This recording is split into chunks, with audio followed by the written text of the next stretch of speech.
This episode of The Central is presented by Papa John's. Better ingredients, better pizza.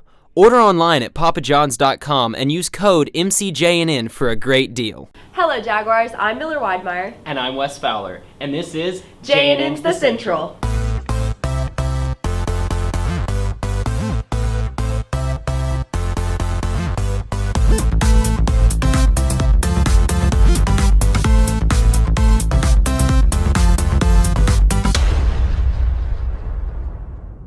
And now for our top school story. This past week, storms ravaged the area, leaving many without power. The Madison County school system canceled classes for Wednesday, March 4th due to this major power outage. Classes resumed on Thursday, March 5th, but the weather still remained gloomy. And now for our top news headline. The results from Super Tuesday are in, and Joe Biden and Bernie Sanders appear to be neck and neck for the Democratic nomination. Biden appears to be gaining support after most of the Democratic field dropped out and threw their support behind him. And now to David with our sports update. The Madison Central tennis team defeated Oxford by a score of 5-2 this past Monday. Congratulations to our team for keeping this amazing winning streak. Our next match will be held March 17th at the Ridgeland Tennis Courts against Jackson Academy. Good luck, Jags. Thanks, David. The City of Madison offers many volunteer opportunities for students and citizens to get involved. The Webster Animal Shelter allows volunteers to walk, feed, and care for the animals there. JNN's Jackson Lawrence gives us a look into the organization and ways to get involved.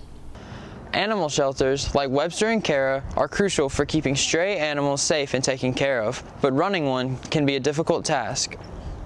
According to ASPCA, about 6.5 million animals are put into shelters every year, while only 3.2 million of them get adopted. With all of these animals, a lot of work has to be put in to make sure the animals are cared for. That means a lot of people are needed to help out. We talked to an employee at Webster to tell us about why volunteering is so important. Well, it's a really good thing to do for your community. It's a great way to meet people. It's a great way to learn care for pets.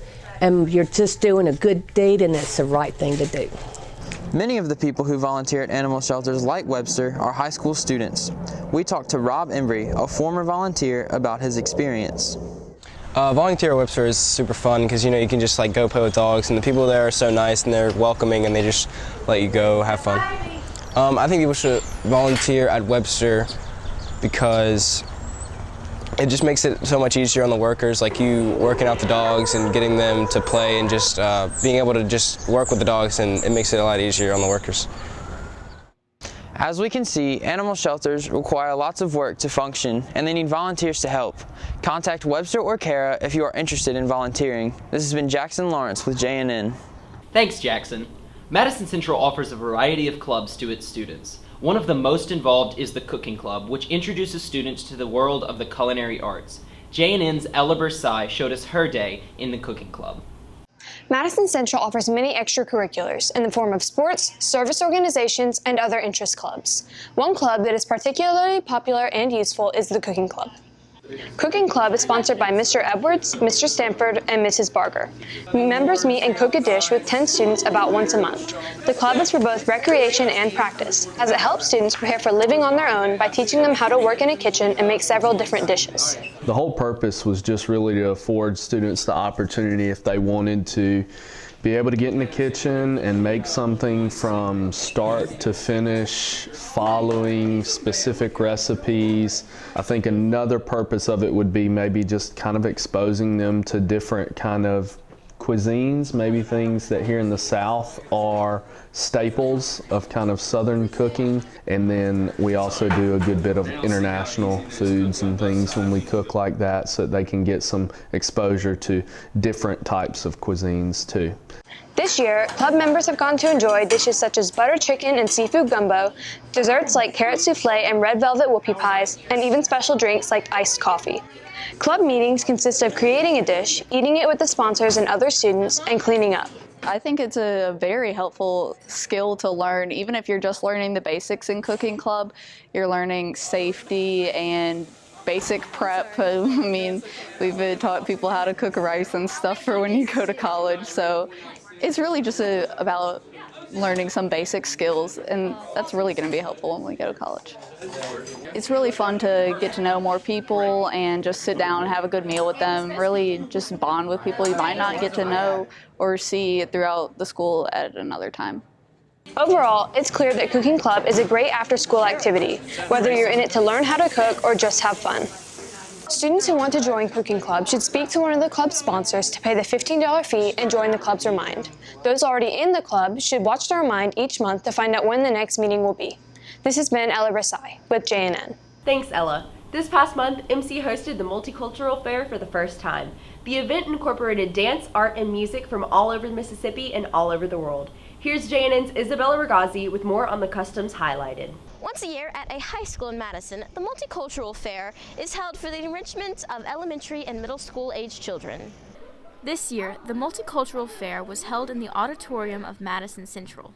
Many young students attended and enjoyed watching dances from many cultures and listening to other students perform. We had dancing, we had spoken word and encouragement, we had drums, and then singing, choral singing of different cultures in different languages. And in those small ways, I guess, we're letting those students know that we're even touching on your culture. It makes them feel like they are part of this community. It just makes them feel welcome over here. A few of the cultures showcased included Spanish, French, Japanese, Indian, and American, among others. This is a station, this is a platform where all of you can come and integrate. I'm from India, I teach them my values, my traditions. If you don't know anything about another culture, you are just like a person in a small jungle. But this jungle belongs to all kind of animals. The ESL students are invited to see how culture is appreciated and enjoyed by others, even if it is not in their original community. The Multicultural Fair is just a way for our ELL students to share and to see other cultures in Madison County just being represented. It's our hopes that the students also don't lose their heritage. The Multicultural Expose is an opportunity for students to see other cultures and come together as a whole. I really liked how it was all the cultures coming together to show that we could be one group of people. It was people my age, and it really helps you connect to see them performing. And that's a very important part for our ELL community, just to know that they aren't the only ones, they're not alone. There are people with different cultures and different nationalities in this district as well, and to know that they are supported.